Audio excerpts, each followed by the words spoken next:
With Season 5, we wanted to add a bunch of new features and mechanics. You know, there's things for roleplay, for self-expression, for like new tools for players to kind of interact with.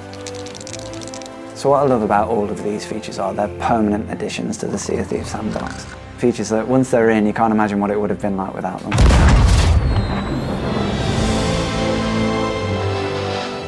It might seem like on the surface level it's very small things, but when you put these small things together, it becomes part of a bigger picture. So I feel like players will just get a lot more variety and a lot more freedom on what they want to do in Sea of Thieves.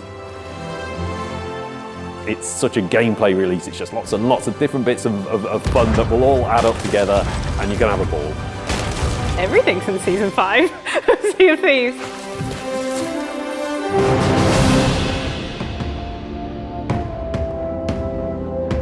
Season 5 brings a host of features. The headline one is burying treasure, so you're now finally able to live out your pirate fantasy of actually going out, taking treasure, placing it on the sand or anywhere on the islands and burying it, hiding it away, and that also generates a map for you, so you can then come back, find the treasure later on, you give them to somebody else to then, here's some treasure that we've buried, you go off and find it.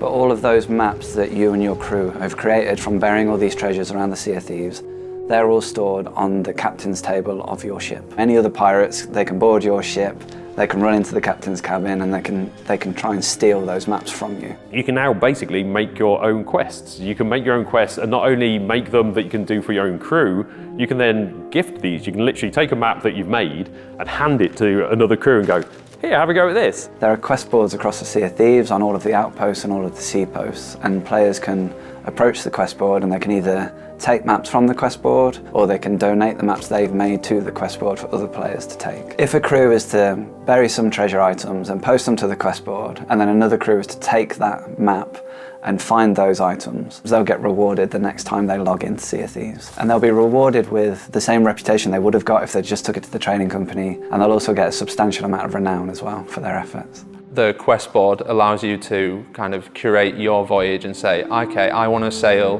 in the wilds this session, so I'm going to pick treasure maps from the wilds off the quest board, and then I can go and I know where I'm going basically. And it allows for much shorter play sessions as well, which is something that I think Sea of Thieves players have been asking for a while, like just nipping in and doing 1 or 2 maps with your friends when you've got a spare half an hour or something.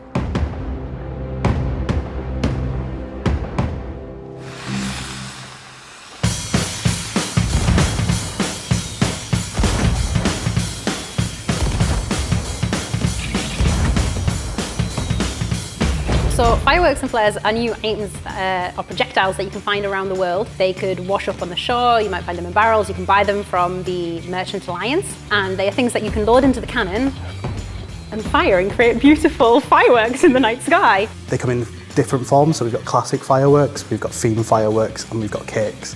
So classic fireworks are what you would expect to see in a fireworks display.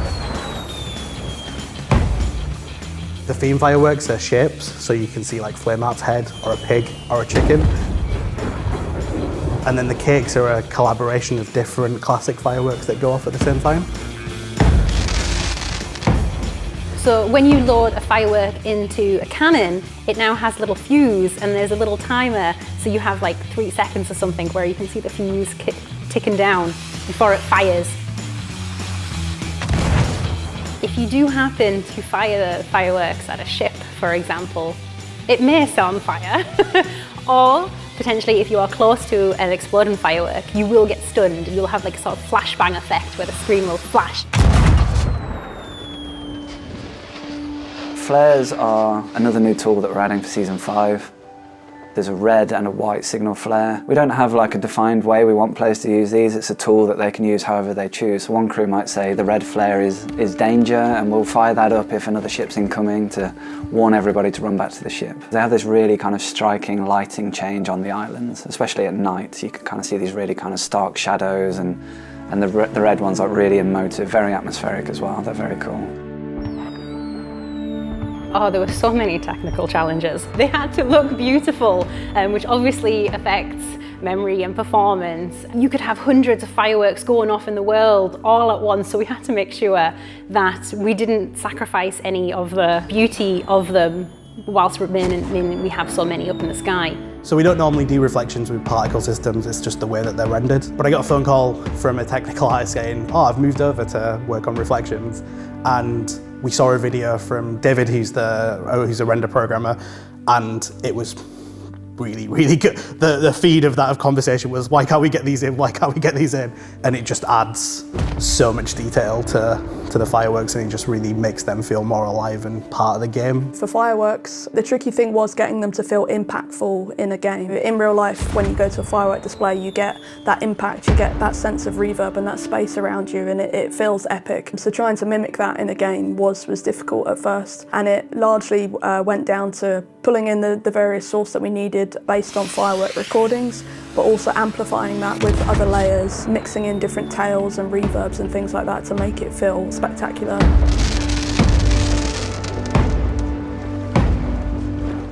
So we've also added some really special fireworks that all have different themes, and they will display different pictures and graphics as they go off. So to get the sound right for those was a bit tricky. We wanted them to feel special, we wanted them to feel spectacular and satisfying when you fire them off. So when one of them does go off, you will know about it, and you will also hear some kind of theme-based audio that follows the explosion as well. There's always music with a firework display. So you can use 1812, you know the part which goes boom,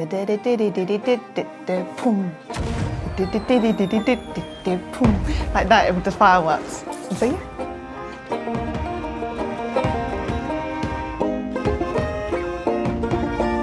So one of the things I love about Sea of Thieves is the kind of potential for role play. Players kind of acting silly, getting into their kind of character and enjoying themselves within the world. Both sitting and sleeping allows players to kind of fulfill that role play, and it creates a lot of hilarious moments on the seas. We've had emotes and stuff that allow you to kind of sit anywhere, but we wanted you to be able to sit and feel like a part of the environment, whether that's dangling your feet off the end of a jetty or leaning forward when you're sat in the tavern with your crew because you're all like hushed talking about something. We've been howling in play sessions just because we've been sat next to each other.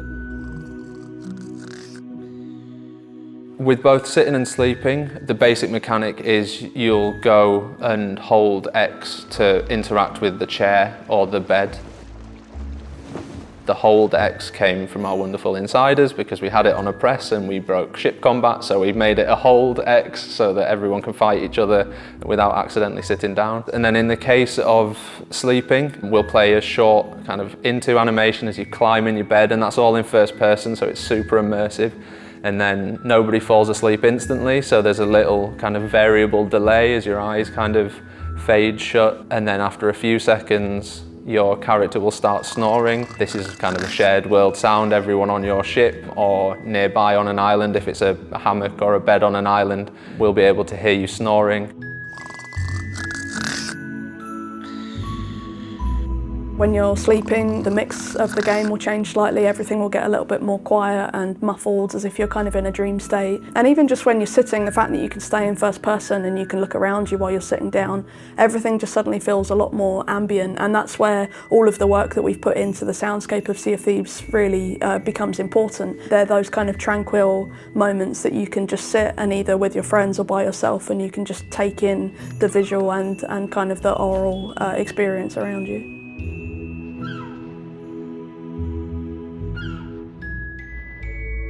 If you've taken damage while you're sleeping, you slowly heal yourself. It's amazing how much more vulnerable you feel while you're sleeping to restore your health. If players go to sleep drunk, we change the snoring sounds because obviously you're a bit inebriated and there might be some other bonus sounds in there that players should look out for as well.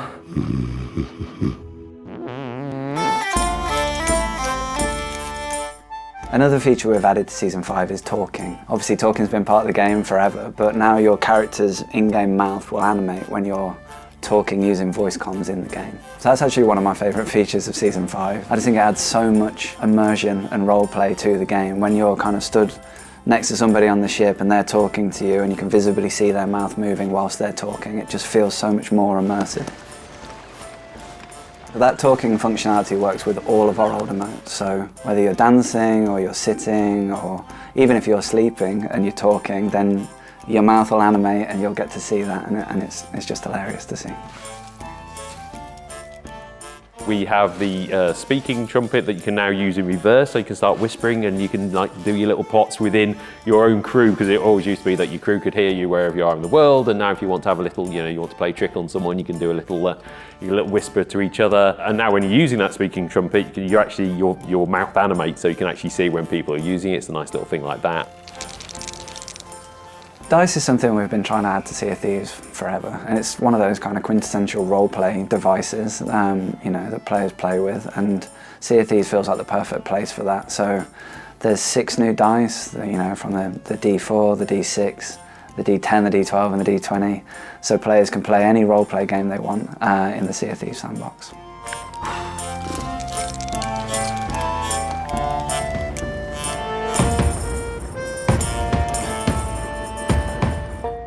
For this season, we're adding 3 new shanties. Ballad of the Mer is actually from a poem that Chris Alcock wrote for the book. And so I thought it'd be really nice to have some kind of folk songy vibe, because we don't really have much of that in Sea of Thieves. I thought that would be a really nice addition. And then the second one is Row, Row, Row Your Boat, which I'm sure everyone knows. It's all in the game, and we thought, why not make a full shanty of it?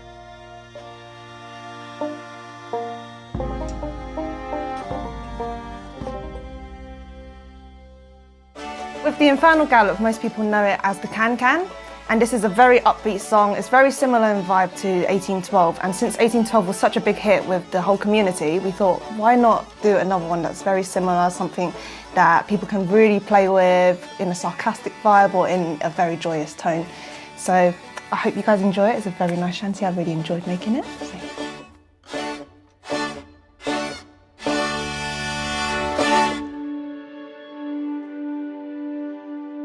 The new music on the front end is a beautiful track that Robin wrote, which is meant to signify the shoreline with the waves ebbing in and out, and that's kind of signified from the violin chords coming in and out. And to represent a bit of nostalgia, Robin put in a bit of Becalmed on the Celeste, which kind of echoes throughout on the top, which is really nice. And then in the second part of the track, you actually hear the Sea of Thieves theme tune on the solo French horn. But instead of a minor key, which is what we usually write it in, it's in a major key, which is just a bit of uplifting mood, which is really nice.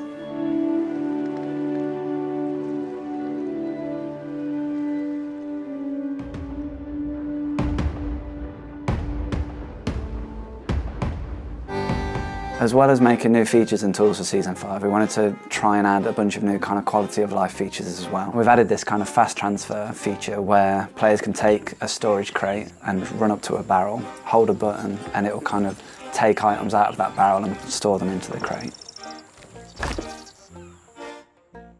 Rats was a feature of our prototype for Sea of Thieves, and it was a much loved feature on the team. It was something that was really cool, but we've never had a chance to kind of go back and add it into the game. But rats are coming as part of Season 5. This was our first opportunity to bring this feature to life. In the ship, in your ship's hold, we just have, very often, occasionally you just hear this little squeak and a little rattle, just to give a little bit of atmosphere down there. The cool thing that came out of this feature was that as the water level rises in your ship, the rats don't like, obviously, being underwater, so they move up to the next level. You're there going, oh, we've got water downstairs, and you can use it as a way of monitoring how much water you've got in your ship in a very subtle way. We've added sounds on the rats, and getting that right was a little bit tricky to kind of so that you can hear them above all the boat creaking and things like that. Although it's worth mentioning they are on a toggle, so you can turn that off if rats aren't your thing. Back when we released Haunted Shores and you defeated ghost ships, you got these little ghosts that kind of circled the loot above them. And that was a tool for players to kind of understand where the loot is in that vast ocean.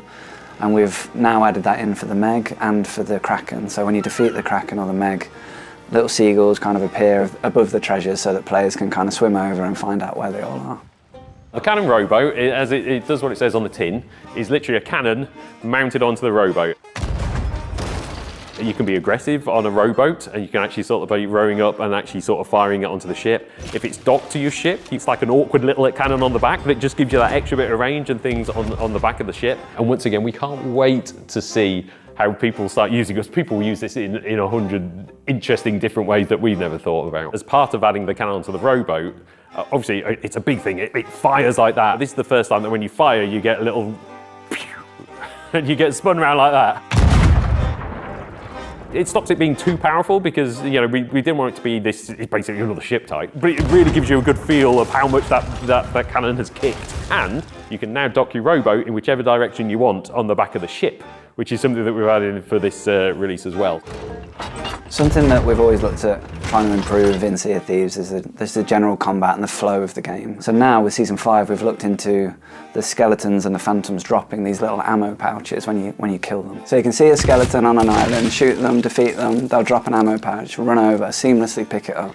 You'll restock your projectile weapon and then you can kind of carry on in that flow state in that battle.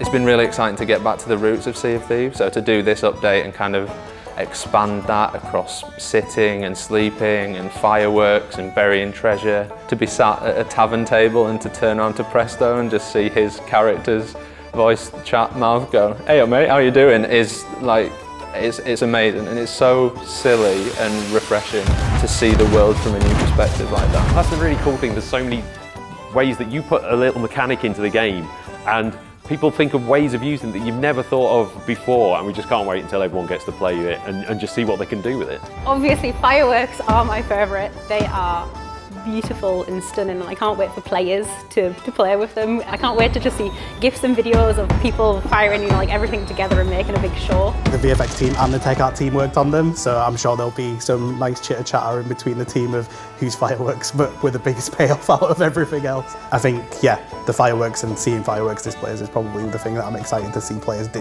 and get the most out of.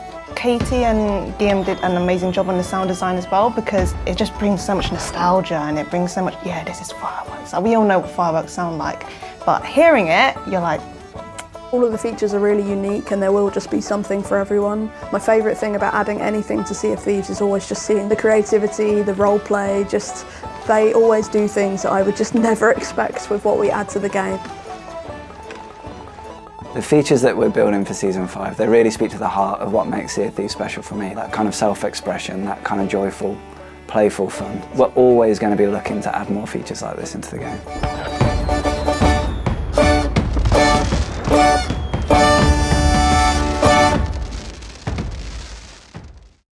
Thank you very much for watching. If you liked what you just saw and want to stay up to date with all the latest Sea of Thieves news, then hit subscribe and click that little ship's bell for all those notifications.